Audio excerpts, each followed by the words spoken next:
O tema que eu irei abordar hoje é o desafio da promoção dos direitos dos índios no Brasil. Vou repetir.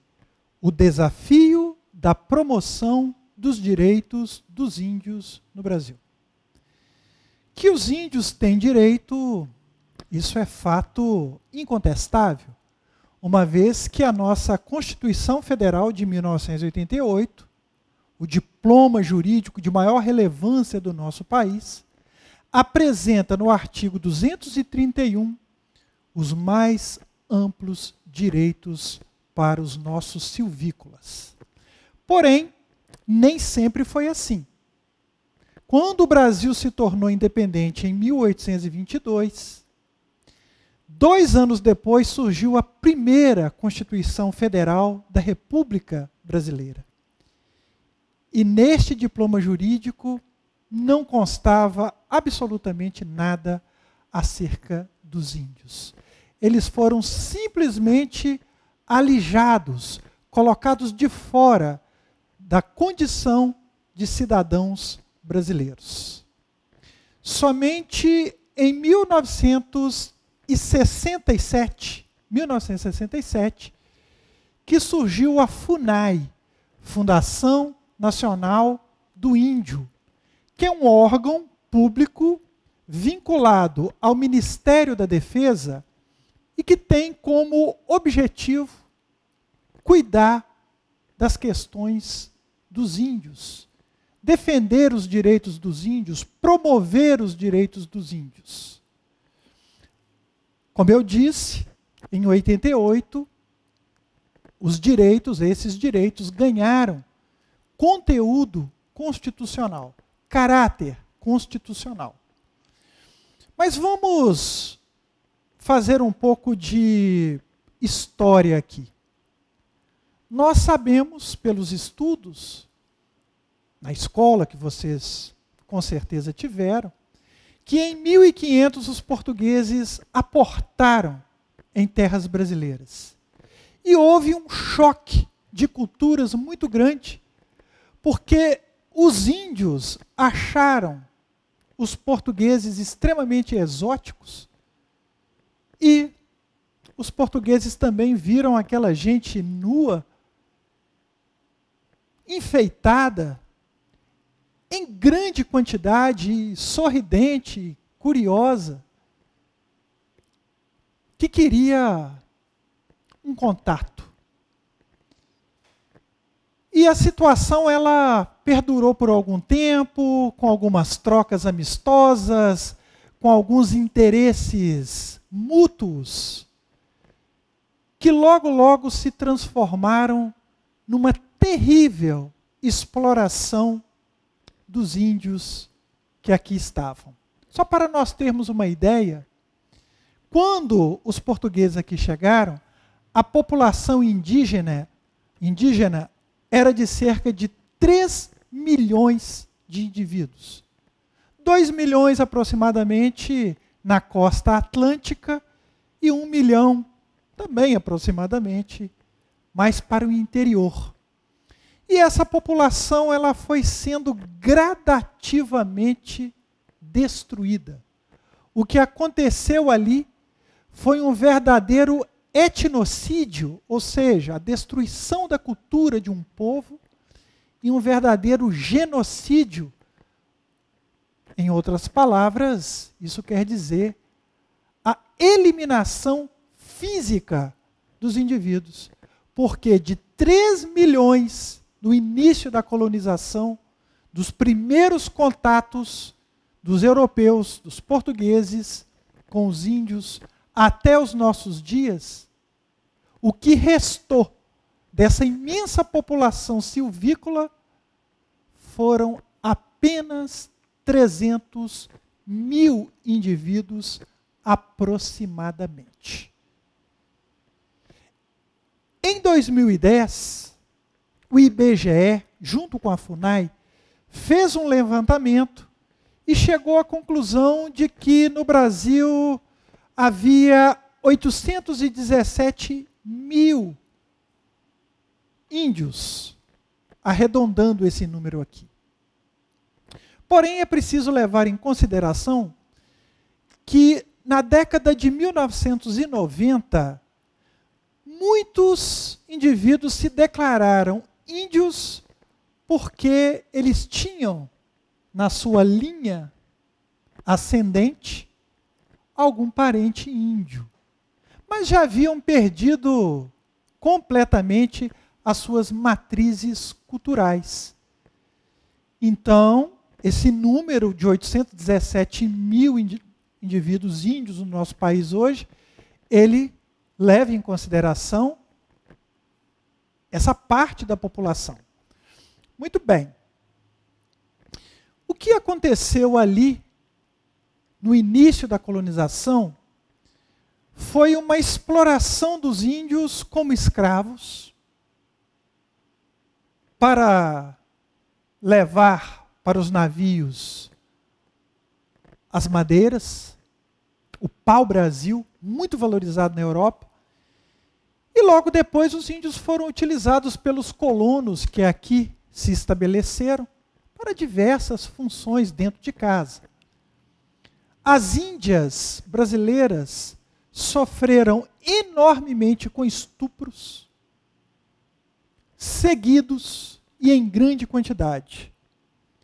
E um dos elementos mais preocupantes e devastadores foram as doenças que os europeus trouxeram, porque os índios não tinham resistência para varíola, sarampo e tantas outras doenças que chegaram aqui e foram rapidamente se espalhando, sobretudo naqueles núcleos em que os jesuítas conseguiam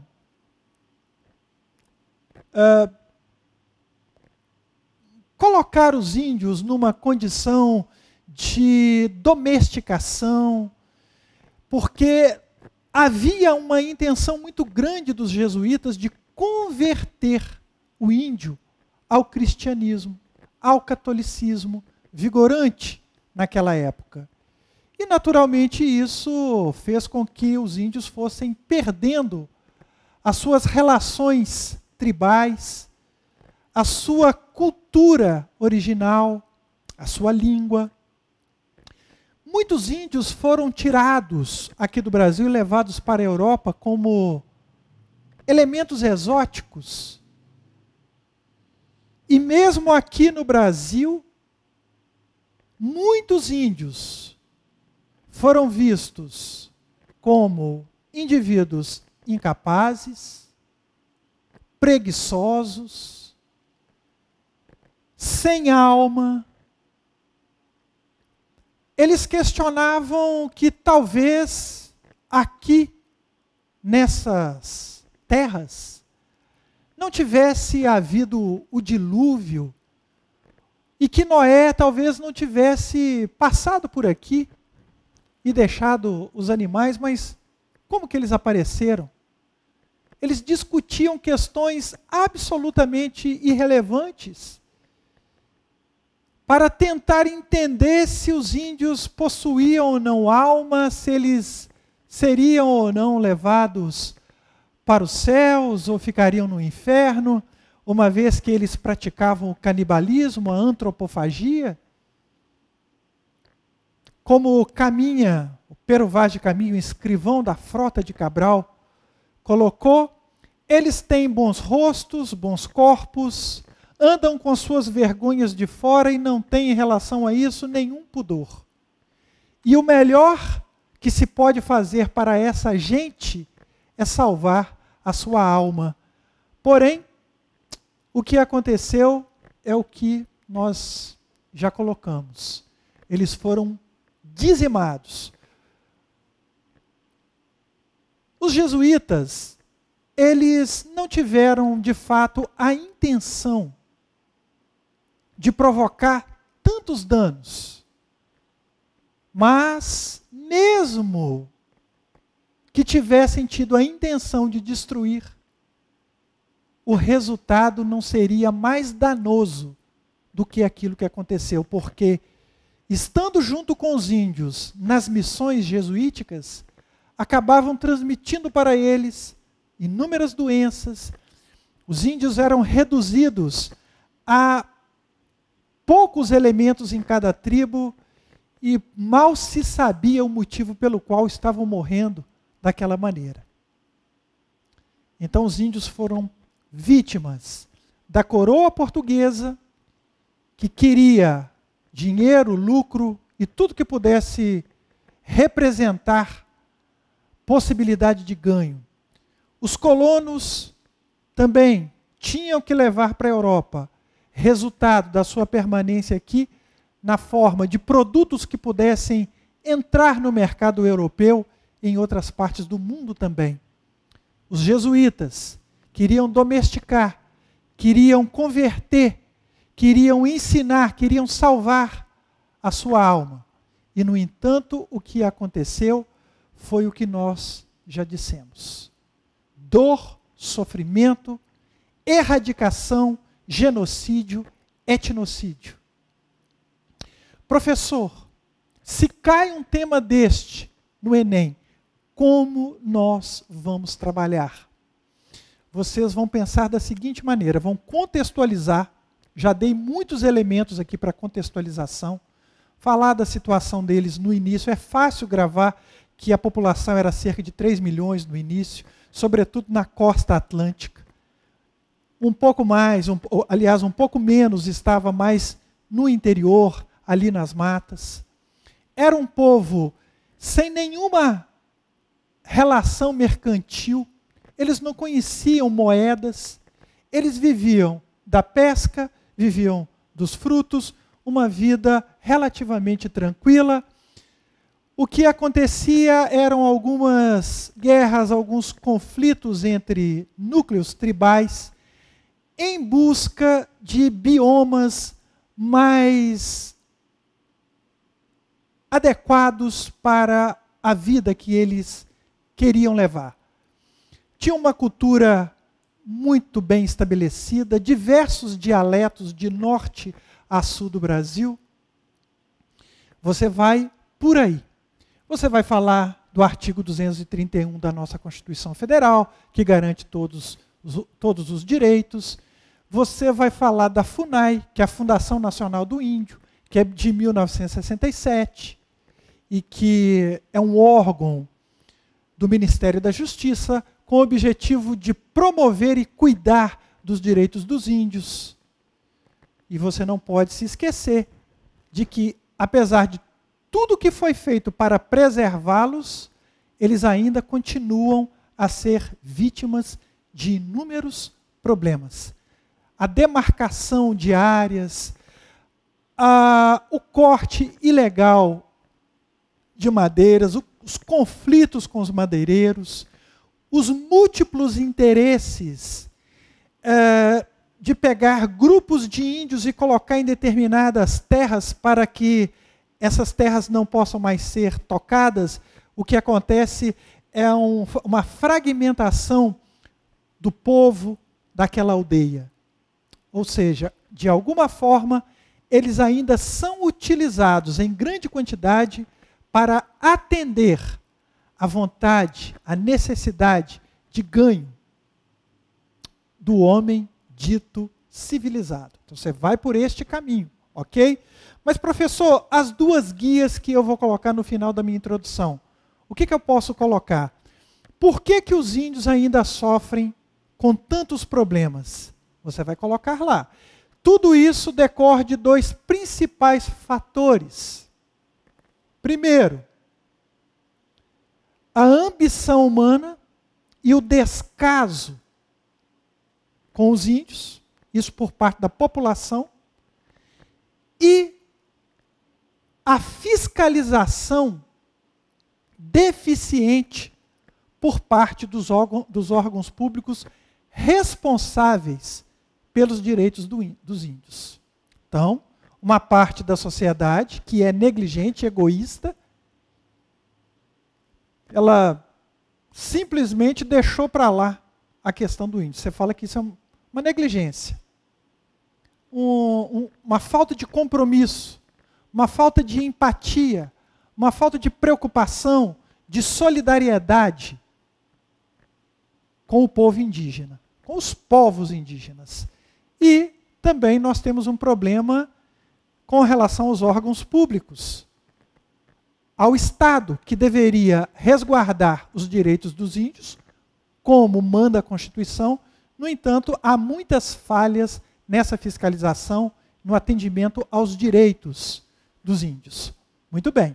Então, no primeiro parágrafo de desenvolvimento, você pega a primeira guia, essa negligência da sociedade, essa falta de compromisso, essa falta de empatia, vai desenvolver, vai dar exemplos, vai colocar frases de autores conhecidos. Daqui a pouquinho eu vou mostrar para você o maior estudioso dos índios do nosso país. Só um minutinho. No outro parágrafo, você vai desenvolver a questão relacionada com a falta de uma fiscalização e de punições mais duras com relação àqueles que infringem os direitos dos índios. Você não tem que falar nada de criação de leis, as leis já estão aí, elas já são mais do que necessárias para dar para o índio aquilo que lhe pertence. O que falta é fiscalização e punições mais severas para aqueles que desrespeitam esses direitos já na nossa legislação. Tá bom? Na proposta de intervenção, você vai falar quem vai fazer o quê, como e com que finalidade. De novo, quem vai fazer o quê, como e com que finalidade. Agente, ação, meio modo, finalidade. Tranquilo? Então você vai apresentar a solução. Qual que é a solução para falta de empatia, para falta de solidariedade? É ter empatia e solidariedade. É desenvolver a percepção de que os índios também são parte da sociedade brasileira e que são parte da formação deste povo. Nós temos na nossa genética, a gente costuma dizer no nosso sangue, o sangue indígena. A maior parte de nós, eles são formadores da nossa nação. Não podem ser negligenciados como tem sido. Quando eles eram muitos e tinham um valor de mercado e podiam ser submetidos à escravidão, a trabalhos compulsórios, eles tinham muito valor. Hoje, eles são tão poucos que praticamente não despertam nenhum interesse. Existem inúmeras ONGs que estão trabalhando no sentido de ajudá-los, mas também não têm sido tão efetivas assim, e prova disso é que muitos problemas continuam. E existem muitas ONGs, inclusive, que se dizem defensoras dos direitos indigenistas, mas que, na verdade, existem para ganhar dinheiro com a causa. Infelizmente, tem muito disso ainda. Então, você vai resolver o problema dessa omissão, dessa falta de empatia, dessa falta de solidariedade, dizendo que é preciso desenvolver isso através, né, de desenvolvimento maior nas escolas, de trabalhos que resgatem a história indígena no nosso país, a importância desse povo. Nós temos o Dia do Índio, mas quem se preocupa com isso? Acho que é 19 de abril, me desculpe se eu estou errando, mas nós temos o Dia do Índio. Mas o que significa isso para nós? Se alguém quiser comemorar o Dia do Índio aí, vai ser tido como alguém que está fora do seu juízo perfeito. Então, você vai resolver esse problema. Ou você dá suas fichas, quem vai fazer o quê, como e com que finalidade, você coloca isso na parte do Estado que tem falhado com a fiscalização e com a punição mais severa àqueles que desrespeitam as leis. Eu deixaria para desenvolver mais a segunda possibilidade aí, a minha segunda guia. O segundo problema, que é a falta de fiscalização. Dá para desenvolver melhor isso aí. Pelo menos eu sinto assim, tá bom? Muito bem. Ideologicamente, a redação está aí para você analisar. Você pode citar, eu vejo que até deve, esse cara aqui, Darcy Ribeiro. É um antropólogo, escritor. É o cara que mais estudou os índios aqui no Brasil. Tá? Muito conhecido. Esta obra se chama O Povo Brasileiro. É um livro fundamental, fantástico. Tá? Os primeiros capítulos está abordando justamente esse encontro entre duas civilizações extremamente antagônicas em diversos aspectos. E o que se sucedeu daí a partir desse encontro, até os dias atuais. Tá bom? Então, pode citar Darcy Ribeiro, estudioso do assunto, tá? Essas informações acerca da quantidade de índios no início, isso tudo é trabalho levantado por ele, tá? Está aqui neste livro magistral, fenomenal. Vale a pena citar, sim. Você já vai contar, claro, tá? Como um conteúdo especial aí na sua redação. Tranquilo? Então, meus caros, se você for por esses caminhos que eu estou apresentando, pode ter certeza que vai muito bem. Ok? Tchau para você. Até a próxima aula. Dá uma olhadinha nas redações aí. E ajuda o canal. Dá lá o seu like, salva, compartilha, comenta. Tudo isso ajuda. Tá bom? Tchau. Até a próxima.